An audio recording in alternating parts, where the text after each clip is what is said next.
മണിക്കുട്ടനായിട്ട് കാര്യങ്ങളെല്ലാം സംസാരിച്ചിട്ടുണ്ട്. നാളെ വെളുപ്പിന് റെയിൽവേ സ്റ്റേഷനിൽ എത്തണം. അവനവിടെ വരും. എനിക്ക് പേടിയൊന്നും. പേടിച്ചിരുന്ന ഇഷ്ടപ്പെട്ടവനോടൊപ്പം ജീവിക്കാൻ പറ്റില്ല. വെളുപ്പിന് 5 മണിക്ക് ഞാനിവിടെ എത്താം. റെഡി ആയിരിക്കണം. എന്നിട്ട് പുറത്തു നിന്ന് ഞാനൊരു തീപ്പെട്ടിക്കുള്ളി കത്തിച്ച് സിഗ്നൽ തരാം. സരസു ആരും കാണാതെ ഇറങ്ങി പോതാ മതി. ബാക്കി ഞാൻ ഏറ്റു. ഇങ്ങനെ പതുങ്ങി നിന്നുള്ള ഒതുങ്ങിയ സംസാരം അത്ര ശരിയല്ലല്ലോ. മുതലാളി, മുതലാളി, എന്താടാ? തുമ്പ് കിട്ടി, തുമ്പ് കിട്ടി. ഒരു മിനിറ്റ്. എന്നാ ഞങ്ങൾ ഇറങ്ങിട്ടുണ്ടി താനെ പോകാൻ വരട്ടെ. ഞാൻ ഒരു കാര്യം ഒന്ന് മുതലാളിയോട് പറഞ്ഞോട്ടെ. അതിന്റെ പേരിൽ ഇവിടെ ഒരു വിപ്ലവം നടക്കും. നിങ്ങൾ ആ ടീം ബിയുടെ ക്യാപ്റ്റൻ. അതെന്താണ് അങ്ങനെ? അതങ്ങനെ. ഇങ്ങോട്ട് വന്നേ. ഞാൻ ഒളിഞ്ഞു നോക്കി മുതലാളിയുടെ മോളുടെ സംഭവങ്ങളെല്ലാം കണ്ടു. പറഞ്ഞു തീരുന്നവരും പഠിച്ചതിനാ ഒളിച്ചു നോക്കിയത്. അതുകൊണ്ടല്ലേ പെണ്ണ് കല്യാണം വേണ്ടെന്ന് പറഞ്ഞതിന്റെ കാരണം പിടികിട്ടിയത്. പെണ്ണിന് പ്രേമം. ആരോട്? ഈ കുറുപ്പിന്റെ മോനോട്. രണ്ടുപേരും കൂടെ പതുങ്ങി നിന്ന് ഹൃദയം പങ്കുവയ്ക്കുന്നത് ഞാൻ കണ്ടു. അനാവശ്യം പറയത്തോടാ. ഞാൻ കണ്ടത് അവർ കിന്നാനം പറയണത്. മിണ്ടിപ്പോകരുത്. ചെറുപ്പം മുതലേ ഒന്നിച്ച് കളിച്ചു വളർന്ന പിള്ളേരാ. അവര് മിണ്ടിന്നും പറഞ്ഞു നോക്കിയിരിക്കും. അതിന് പുതിയ വ്യാഖ്യാനങ്ങൾ കണ്ടുപിടിക്കാൻ ശ്രമിച്ചാൽ നിന്റെ പല്ല് മുഴുവൻ താഴെ കിടക്കും. പോടാ. എന്താണ് ഉണ്ണിത്താനെ പ്രശ്നം? എന്തിനാ അവനെ തല്ലിയത്? അത് അവന്റെ ഷെയറാ. അരമണിക്കൂർ ഇടവിട്ട് അവനത് കിട്ടണം. അവനെന്തിയേ? ഇനി ആരെങ്കിലും പ്രേമിക്കാനോ മറ്റേ പോയോ? എന്താണോ കൊച്ചുകുറുപ്പേ, വല്ല പെൺപിള്ളേരെ ലൈനടിക്കാൻ പോയതാണോ? സംശയം എന്റേതല്ല, നിന്റെ അച്ഛന്റെയാ. അച്ഛൻ പറഞ്ഞു ഒടുവിൽ ജോസഫ് പ്രവചനം ശരിയാവുന്ന എനിക്ക് തോന്നുന്നു. എന്നാ കൊന്നുകളയും. അപ്പൊ ചെല്ല്, രാവിലെ നേരത്തെ എത്തണം. എടോ കൊച്ചുകുറുപ്പേ, തന്നോട് കൂടിയാ പറയുന്നത്. ഞാൻ വെളുപ്പിനെത്തും.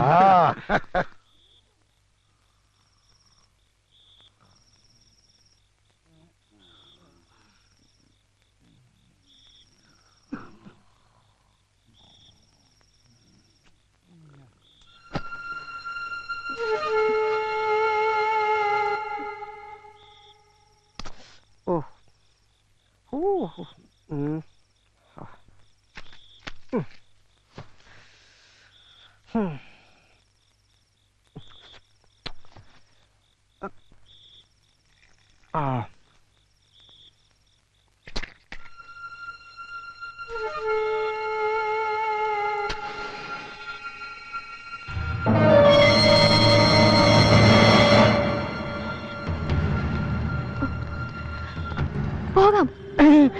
അയ്യോ, എന്താ?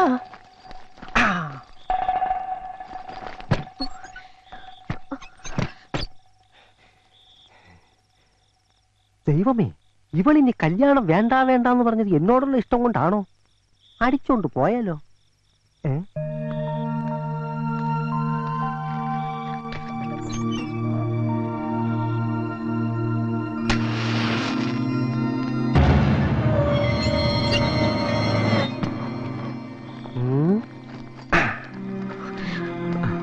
ആരും കണ്ടില്ല. അച്ചു കണ്ടു. അബദ്ധം പറ്റിയതാ. വേഗം വാ.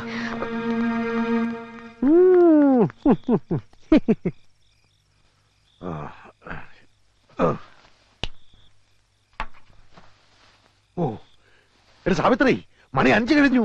എഴുന്നേക്ക്. അമ്മായി സരസ്വനെ മുറി കണ്ടില്ല. കണ്ടില്ലേ? അവളിത് എവിടെ പോവാനാ? എവിടെ പോയത് നോക്കിയേ.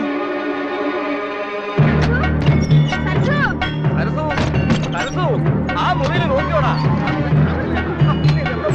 നിങ്ങൾ എവിടെ കിടന്ന് കറങ്ങാണ്ട് എല്ലാ മുറിയിൽ കയറി നോക്കുന്നേ? ഞാൻ എല്ലാവരും നോക്കിയില്ലേ? സരസു, എന്റെ സരസുവേ, എന്തേ സരസു? എടാ അച്ചു, എടാ അച്ചു. ഓ, കിടന്നുറങ്ങുന്നോടാ പോത്തുകളെ. പെണ്ണിനെ കാണാനില്ല. എടാ അച്ചുവേ, സരസുവിനെ കാണാനില്ല. ഒന്ന് അന്വേഷിക്കടാ. അന്വേഷിക്കാനൊന്നുമില്ല, അവള് പോയി. എങ്ങോട്ട്? അവളെ കാമുകനോടൊപ്പം. കാമുകനോടൊപ്പോ? ആ, പാലത്തിങ്കൽ കുറുപ്പിന്റെ മകൻ കൊച്ചുകുറുപ്പിനോടൊപ്പം സ്ഥലം വിട്ടു. ഞാൻ എന്റെ കണ്ണുകൊണ്ട് കണ്ടതാ. എന്നിട്ട് എന്താ നീ മിണ്ടാതിരുന്നേ? ചെറുപ്പം മുതലേ ഒന്നിച്ച് കളിച്ചു വളർന്ന പിള്ളാരല്ലേ, പോട്ടെ എന്ന് ഞാനും കരുതി.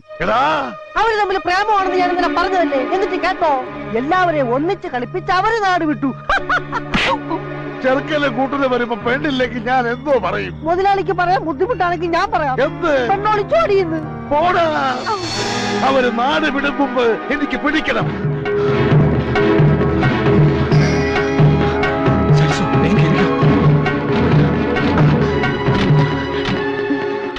വണ്ടി നേരെ റെയിൽവേ സ്റ്റേഷനിലേക്ക് വിട്ടോ.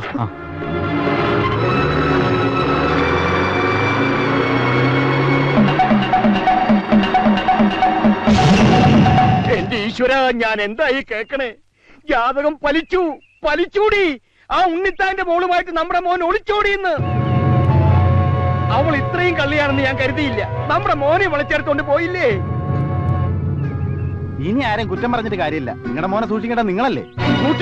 സൂക്ഷിച്ചു, ഒരുപാട് സൂക്ഷിച്ചു. അതുകൊണ്ടാ ഇങ്ങനെ പറ്റിയേ. ഈ കുറിപ്പ് ജീവിച്ചിരിപ്പുണ്ടെങ്കിൽ എന്റെ മോനോട് അവൾ ജീവിക്കില്ല. അവർ നാടൂടെ ഞാൻ സമ്മതിക്കില്ല. വണ്ടി എടുക്കടാ. യാത്രക്കാരുടെ ശ്രദ്ധയ്ക്ക് തിരുവനന്തപുരത്ത് നിന്നും ഈറോഡിലേക്ക് പോകുന്ന 6233 നമ്പർ തിരുവനന്തപുരം ഈറോഡ് എക്സ്പ്രസ് അല്പസമയത്തിനുള്ളിൽ 1-ാം നമ്പർ പ്ലാറ്റ്ഫോമിൽ വന്നു ചേരുന്നു. മണിക്കുട്ടൻ എത്തിയില്ലേ? ട്രെയിൻ എത്താറായി. ഒന്ന് സ്പീഡിൽ വിടറോ. വിമാനത്തിന് സ്പീഡ് ഓട്ടോറിക്ഷയ്ക്ക് കിട്ടൂല പോലെ. ഒന്നാമത് എഞ്ചിൻ പണി ഏറെ വണ്ടിയാണ്.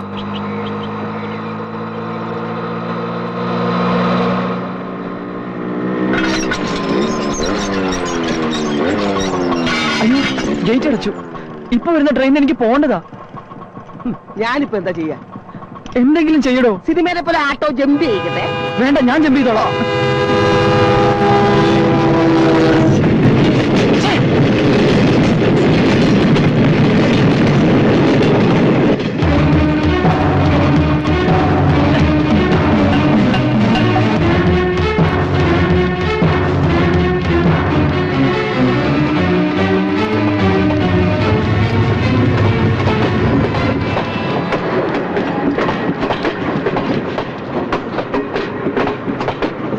അങ്ങനെയൊന്നും അല്ല.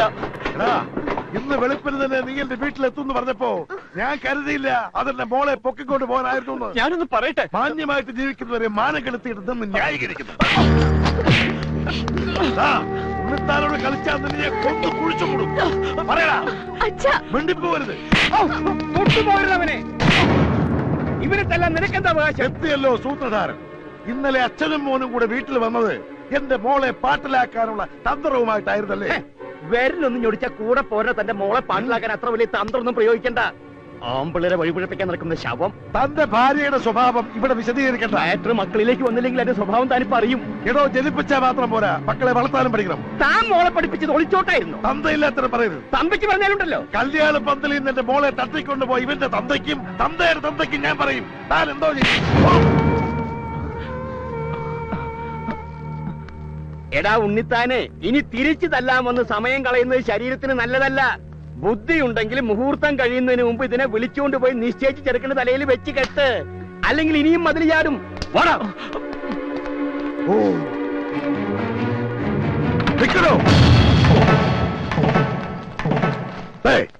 എനിക്ക് തന്നെ സമ്മാനവും വേണ്ട, ഒരു കോപ്പും വേണ്ട. ഇതോടെ നമ്മൾ തമ്മിലുള്ള സകല ഏർപ്പാട് തീർന്നു. പിന്നെ സമയമില്ലാതായി പോയി. ഇല്ലെങ്കിൽ തിരിച്ചു തന്ന് 10 പേജ് തെറി പറയാൻ എനിക്ക് അറിയാൻ വയ്യാഞ്ഞിട്ടല്ല. മുഹൂർത്തമായി. വാടി കേരള